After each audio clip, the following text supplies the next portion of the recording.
Hello traders and students of the markets. Today I'm just going to do sort of an overview. It's going to be a bit rambling.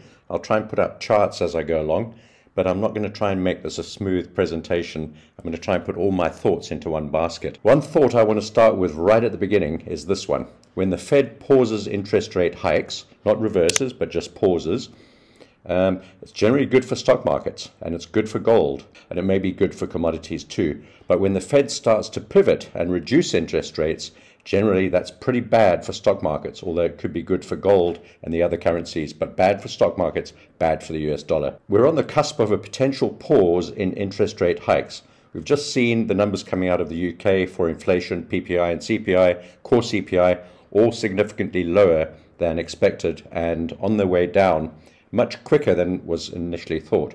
After today's Fed announcement, which is expected to be a pause in interest rate hikes, we have tomorrow the Bank of England coming out, and they were widely expected to raise interest rates a little bit further, but after today's CPI numbers, that percentage probability has dropped from sort of 90% down to about 40%. We've also seen statements coming out of the EU today saying that the risk of inflation and the interest rate level is kind of balanced. And I think that we may see that the ECB is set to pause maybe one more hike, but possibly none. And so we're seeing all the central banks hitting the ceiling at the same time. I don't expect we'll see any pivot from any of the central banks, in other words, a reduction in the interest rates, short-term interest rates, but we're heading in that direction. And I think sometime next year, perhaps in the first quarter even, we might see the first central bank begin to crack under economic pressure and the need to stimulate the economy again and counteract all of these negative winds that are facing them front on. Having said all of that, how does that leave us in the markets? As I said, this is a bit of a rambling update, so I'm going to go back to my Twitter page and just go through a few of the things here that we've had a look at. First of all, I want to point out the natural gas. I'm going to put the chart up right now, and you can see we're at $2.74 on natural gas after rallying up to about $2.85, where we took some profit off. And I expect we'll try and base at this sort of level and try and make a new and a fresh attack on the $2.85 level. And if we do see the dollar coming off a wee bit, particularly after the Fed interest rate hike or non-hike announcement this afternoon in a few hours' time, that could give natural gas a bit of a boost, considering that quite a lot of the production in the US is exported to places like Japan and Europe, about 10 to 12%. We've been talking a lot about oil and WTI, and WTI got to around about $92.20, and Brent crude just a little bit above that, around about 95 or 96. I don't have the exact numbers. I'll put those up on the screen right now as well. There is a feeling from places like Reuters and the Washington Post and Bloomberg and other places that oil might head up towards about $100 a barrel, Brent crude oil that is, and that would take WTI up to about 96 or 97.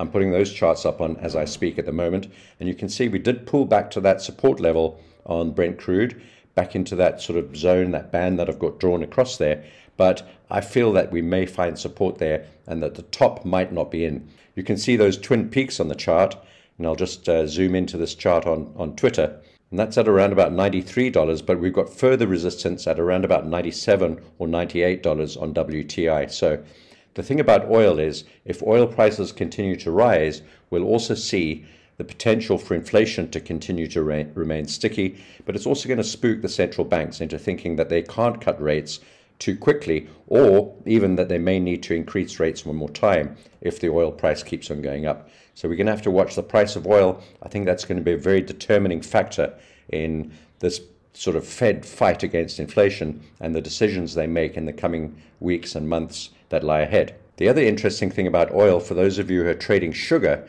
is that when the oil price goes up, the price of sugar goes up. And the reason for that is because sugar is not only something that we put on our food, but it's also an energy source.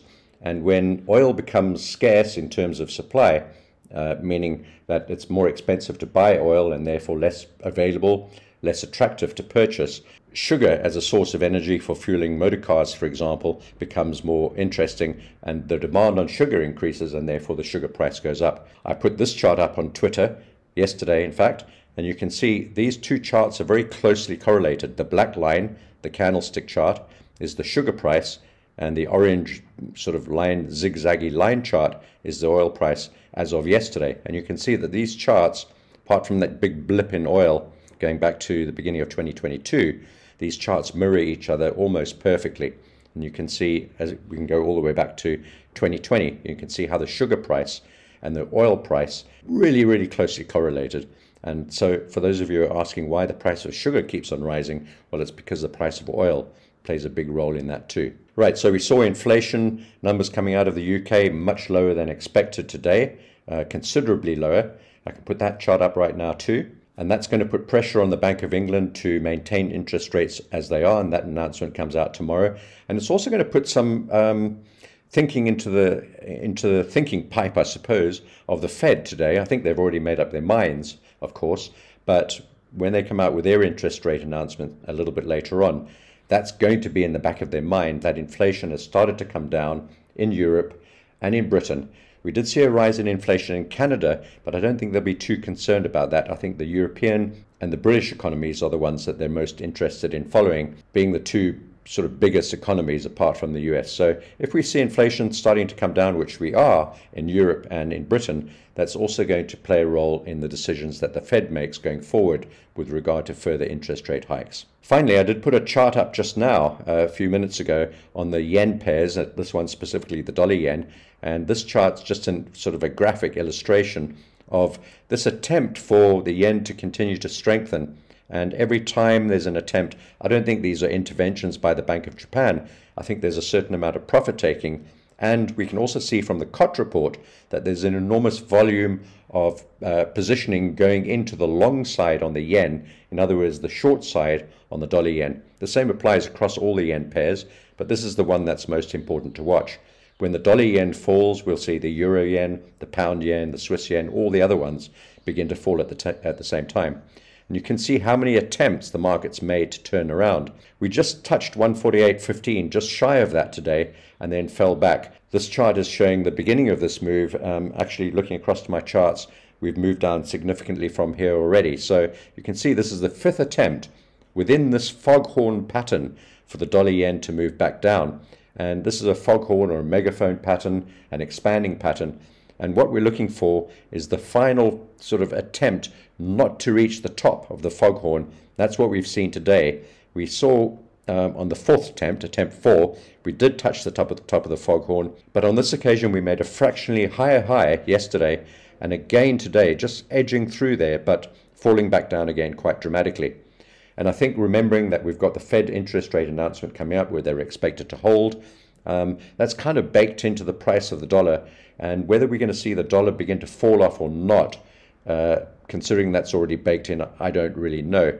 We've seen fairly strong economic numbers coming out of the US recently, so all of that's going to play a role, much stronger than the European zone and probably stronger than the Japanese economy. Not only do we have the Bank of Japan decision on interest rates on Friday, but we also get the Japanese PPI and CPI numbers coming out just ahead of that. And those are all projected to rise quite significantly. And the problem is that Japan is facing inflation that they've tried to keep positive, but it's now sort of careening out of control, and wage growth is careening out of control as well.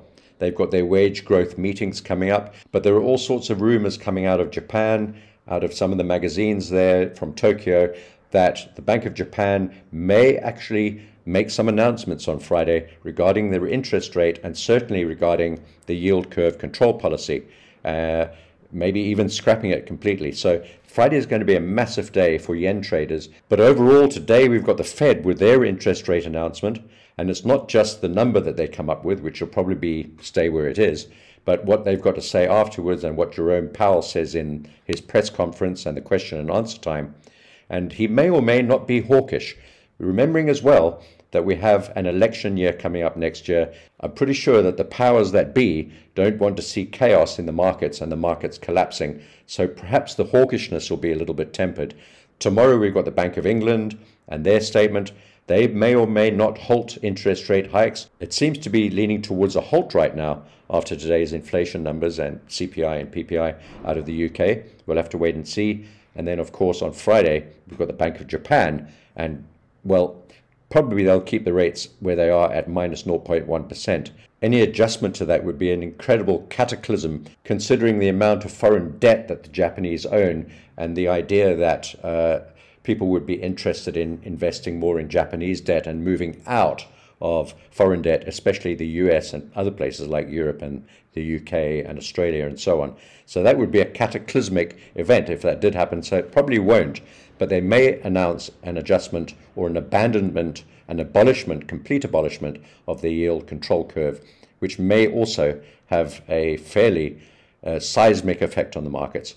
So all in all, my positions, I'm long on gold, and I think all of this stuff that's going on will have a very positive effect on gold, particularly interest rate pauses across the board. So I think gold's got a really good shot at rallying higher. We're also long on natural gas. We're long on wheat, which seems to be finding some footing. I'll put that chart up right now. Brent crude oil. People are saying to me, should we be selling Brent crude? I don't think so. It may drop down below the current levels and go back into the 80s. I don't know. But I think we may find support at current levels. And the currency pairs that I'm looking at, of course, are the yen pairs, considering the potentially momentous events coming up during this week across all the central banks, but particularly the Bank of Japan. So we're short on some of the yen pairs. Some of them are slightly hedged. And the other thing, the last thing I want to talk about is the NASDAQ. We're long on the NASDAQ because I think if we see central banks pausing across the board, we'll see a bit of a boost to stocks. And the other one is I'm hedged long on NVIDIA, looking for a rally back up into the high 400s and perhaps even 500. But I still have a short position from $510 on NVIDIA. Well, that's been a bit of a mishmash. I'm just trying to sort of squeeze and cram everything into a short space of time. And I hope I've managed to put some of those charts up in as I've been speaking. If you've enjoyed the video, please give it a thumbs up. And if you're not a subscriber to this channel, please consider subscribing. It'll help me get more content out there. Take care. Have a great trading week. It's going to be a big, big week. It's going to be super exciting.